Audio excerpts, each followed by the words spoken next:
Hello, everybody. Ponyboy here. Man, I am enjoying reacting to these death battles, especially since now that they're going back to once a month and nearly, from the looks of it, at the end of the month. If anything, it was actually quite convenient and very fortunate for me because I didn't really have any background art ready for it. So, what do you think of my artwork? Yeah, I'm sorry if I couldn't caption the characters correctly back here because I don't watch Ruby or Soul Eater, so I did the best that I could with the little research that I know, but most of it I wanted to keep it in the shadows, so that way when I watch this series, watch the death battle, I won't be as biased of anything. So that's why I like watching death battles when I don't know two of the characters because, for starters, it's a lot more fun like that. For the meantime, when it comes to characters that I do know, I tend to be very biased as to whichever is going to win.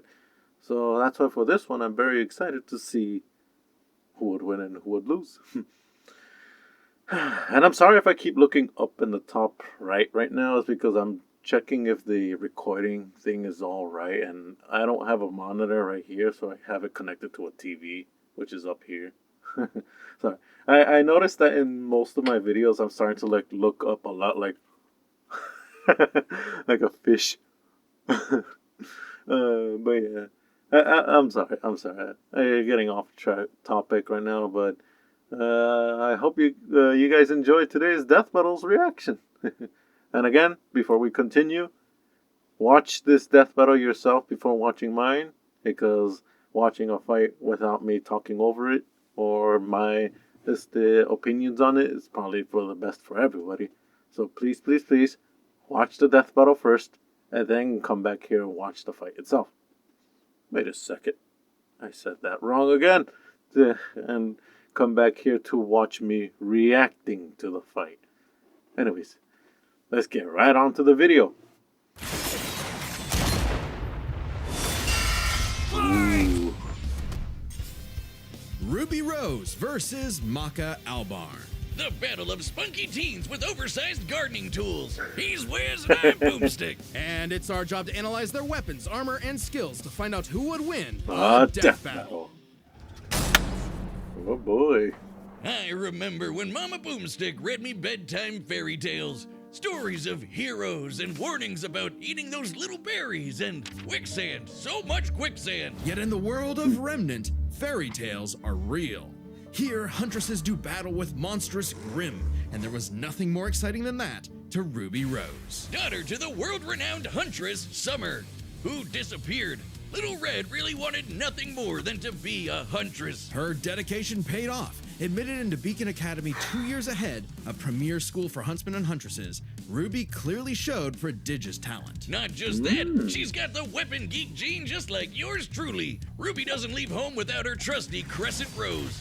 It may look like a high-tech scythe, and it is, but it's also a gun. Ruby made Crescent Rose herself. It's like a dance between Grim Reaper's Choice and a bolt-action sniper rifle. A dance is fitting, as huntsmen are locked in a never-ending waltz in their battle with the Grimm. Crescent Rose can switch between sniper and scythe at the press of a button. Ruby's an old hand at flinging and moving it exactly how she wants, despite it being, like, bigger than she is. How does she do it with those noodle arms? The girl can't even throw a punch. Well, she might not need to, given the strength of her aura.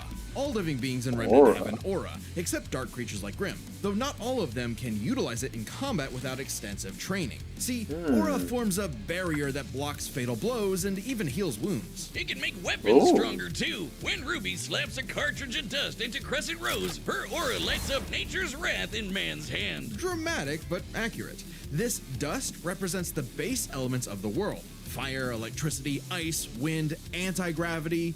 Does that last one count? Rule of cool. I have no idea. That one should count. She's got the eyes of a hawk, and when she shoots you with dust, a bullet wound's the last thing you'll be worried about. With enough of a boost, ice dust can freeze over whole mechs, and she can power up her kicks to crater military-grade steel. A person's aura may be limited, but Ruby can keep track of hers with this handy health bar on her not smartphone. Ruby blasted through Huntress classes with flying colors. Almost right away, she was appointed the leader of her own group, with Weiss Schnee, Flake Belladonna, and big sis Yang Xiaolong. Oh, Damn. I get it.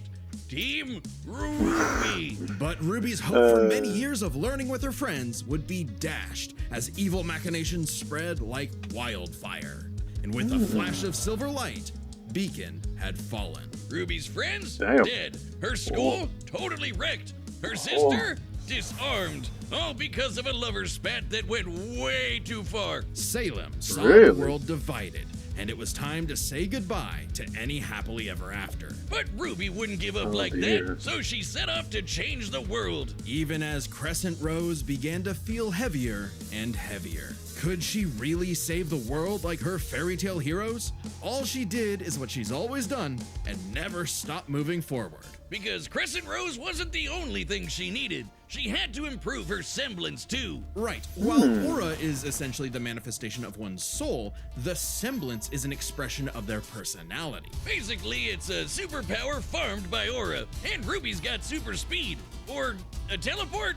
Or what is she doing exactly? Close. This is Petal Burst, a Petal mixture of Burst. speed, teleportation, and intangibility. Ruby can rocket from one point to another in milliseconds. By literally bursting into petals. Sort of. According to Best Robo Girl Penny, Ruby's semblance is extremely complex and variable. It involves breaking her body down to its molecular components before zooming off in complex paths, negating the laws of mass entirely. AKA Super Damn. Speed Plus. And Nora is best girl. Ruby's Petal Burst is so quick she can make flying I missiles heard look that. completely still. Good luck tagging her with a bullet. Or a breadstick. She is certainly quick enough to give Emerald breadstick. and Mercury a hard time, and they've dodged actual lightning. She's faster than Blake, who could keep up with the most cringe faunus of all, Adam Taurus. Well, he did Adam draw his sword fast enough Taurus. to parry an actual particle beam. In real life, such a beam is created by accelerating charged particles to just under light speed. So, that's impressive. With such a Damn. powerful ability, Ruby could safely shine her smile for years, even as she carried the fate of Remnant across the world. To her friends, she was a beacon of hope. Well, yeah, 'cause she's got one more superpower. Her silver eyes. Just like her mom, Ruby Silver inherited them from the eyes. god of light as a weapon against negative anti-life energy, like the evil goop Grim spawned from. Just a wink and blam! Sayonara, Dragon of Darkness! But Ruby's skills didn't falter after her time at Beacon. As she journeyed across Remnant, she leveled up to compete with all sorts of powerful magic and mechanized foes. Her team could even match the Ace Ops, an elite squad of longtime professional huntsmen. Including Harriet, Damn. whose super speed semblance was totally outclassed by Petal Burst, and Vine, whose aura was strong enough to contain a bomb that was about to decimate the whole city of Mantle. Man, these are some pretty powerful auras. Though it's important to remember, Ruby is only 17 years old. The weight of being a leader, a savior, and a huntress like her mother would get heavier and heavier and heavier. She got over it. Look at her go! Taking Crescent Rose firmly in hand and sending a message of unity to the rest of the world. Ruby had finally left the fairy tale behind, taking one more step toward the day we've waited for. Damn. That was hard. All right, A let's see sound this soul one. dwells within a sound mind and a sound body. But all the unjust evil souls of this world are on the Disney Fast Pass to becoming a Kishin. Destructive gods a mutated what? from good-natured souls. A Kishin could plunge the world into chaos and madness. If only someone could stop them. Bing bong, it's the DWMA! Welcome to Death Weapon Meister Academy, where death Weapon rules! Meister Literally, his Academy. name is Death. Here, Lord Death tasks humans to become spiritually talented meisters of demon weapons. AKA people Demon who are also a weapon.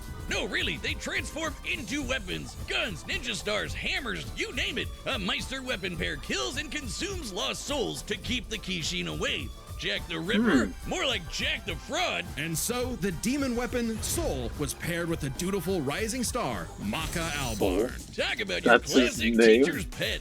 The kind of girl who leaves an apple on the desk and goes, "Teacher, you forgot to give us homework." And then we jump them. As if Soul's any better. A weapon who's too concerned with being cool to do any real work. Hey, Soul's not just any demon weapon. He's a scythe. And he's got his sights on upgrading to the highest level of Death Scythe. Which would be Death a Scythe? high honor.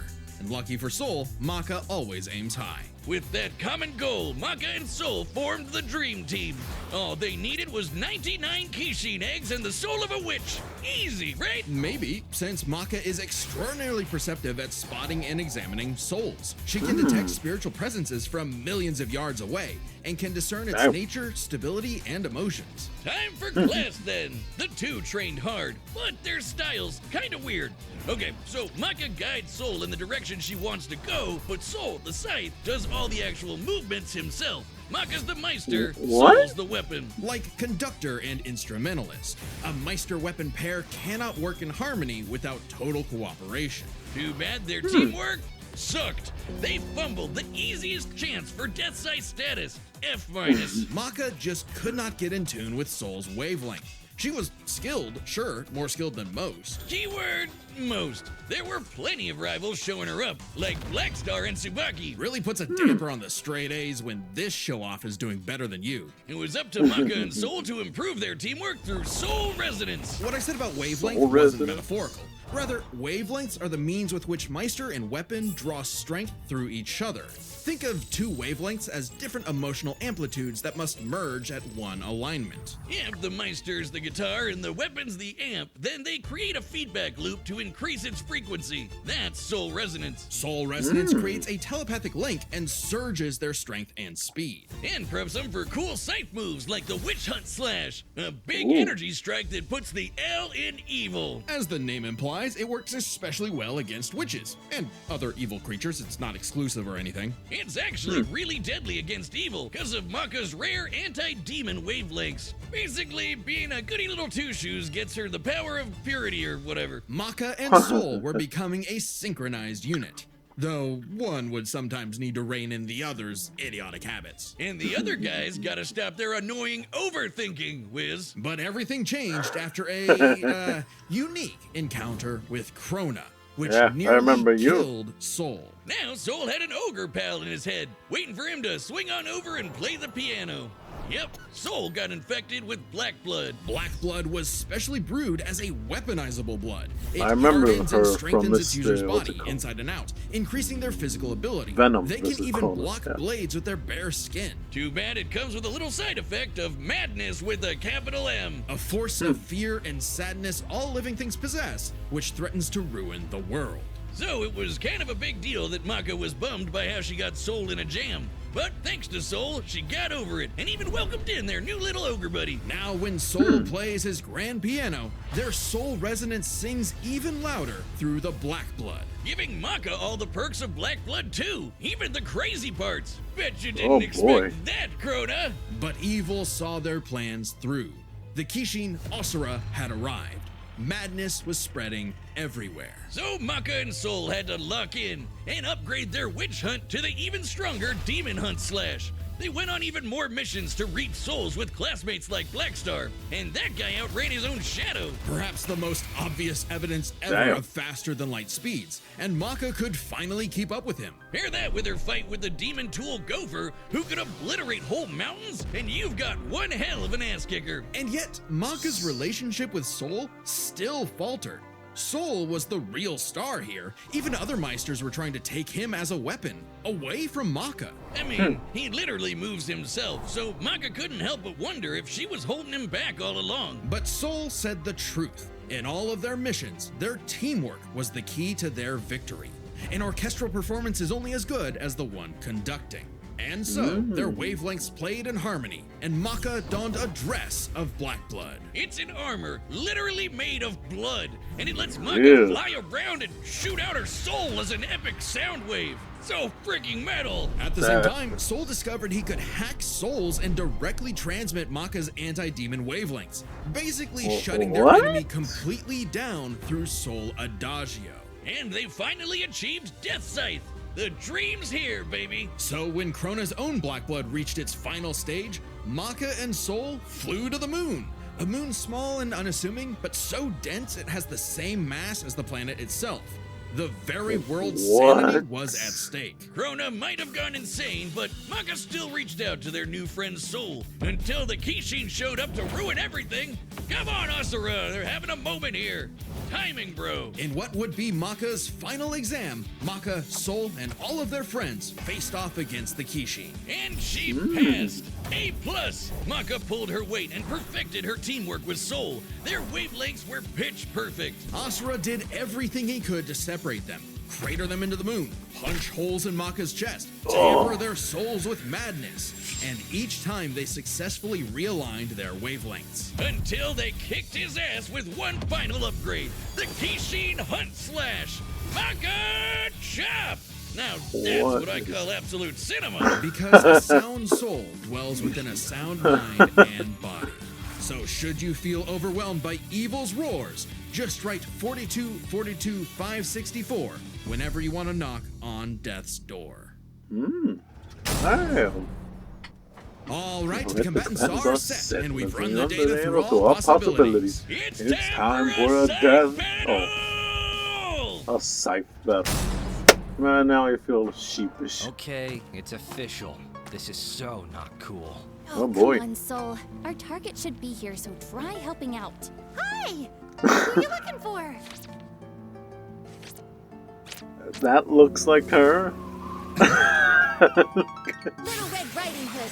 Your humanity has strayed from its just path, and the Shinigami has called for you. Your boyfriend turns into a scythe. Oh, that's so cool! Your soul is ours! Oh.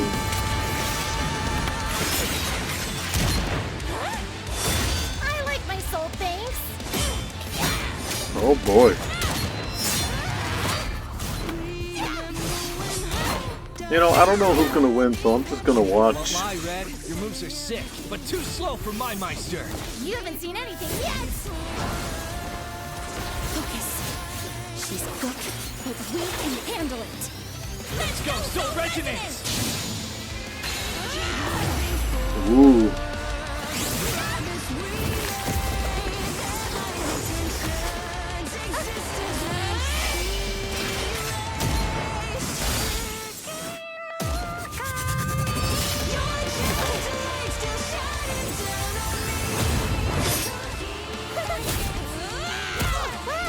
Oh. Stop hitting me! Just punching. Get back here! Oh dear. Oh, that was cool animation right there.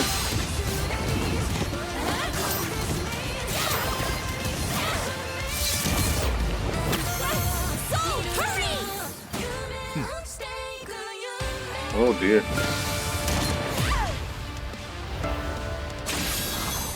Oh. Interesting. Her soul forms a barrier. Try helping out. Relax. Oh my goodness. Beautiful.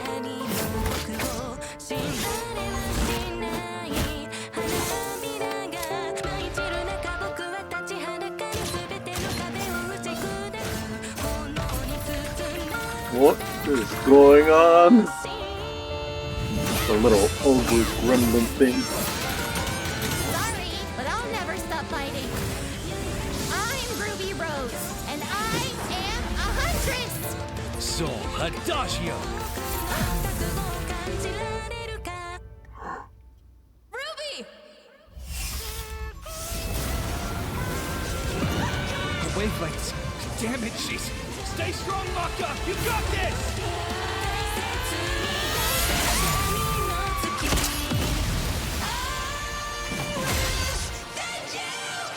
Oh my. A simple, honest soul. Ruby Rose, huh?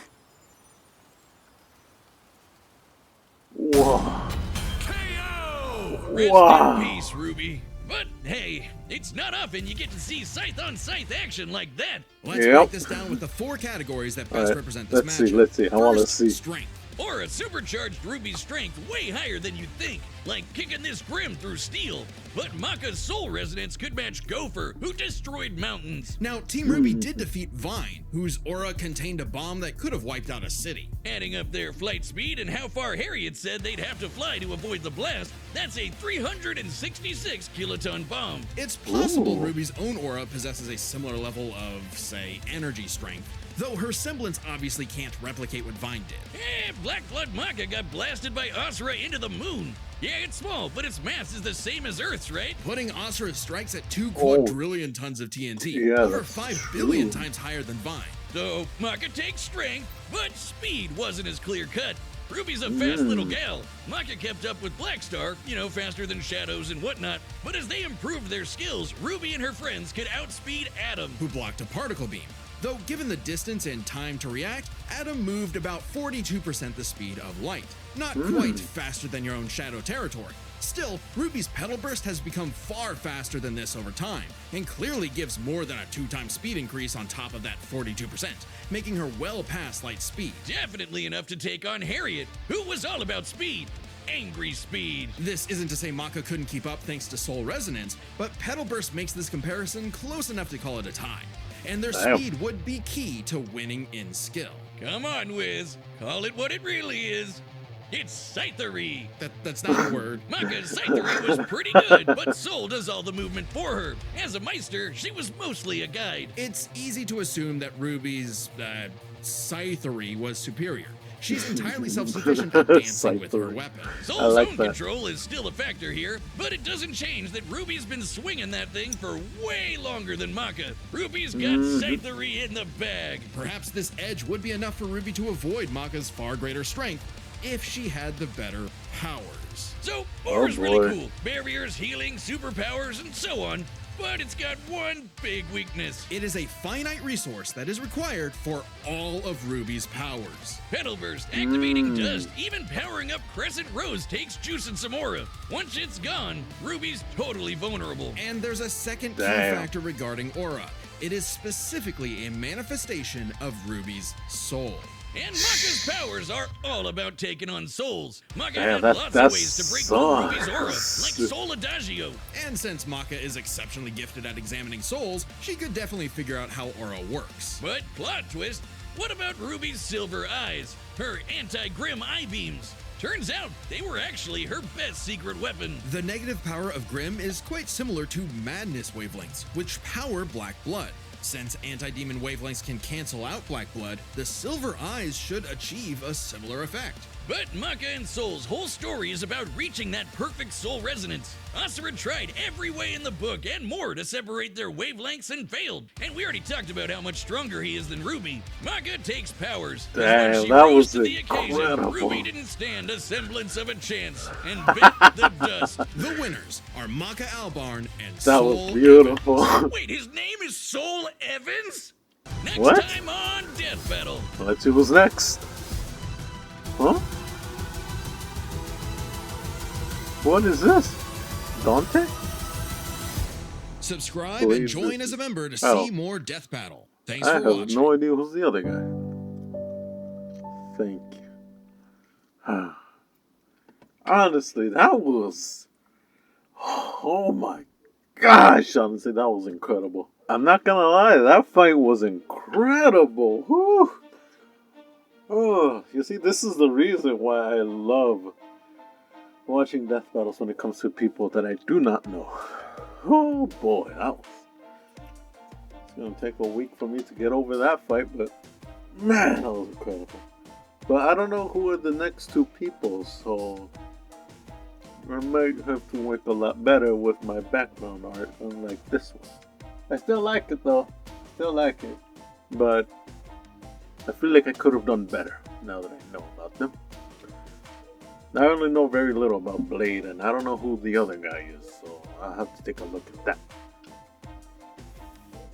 Oh boy. But anyways, I hope you guys enjoyed today's reaction video, and I'll catch you all in the next reaction. Peace out, everybody. Bye-bye.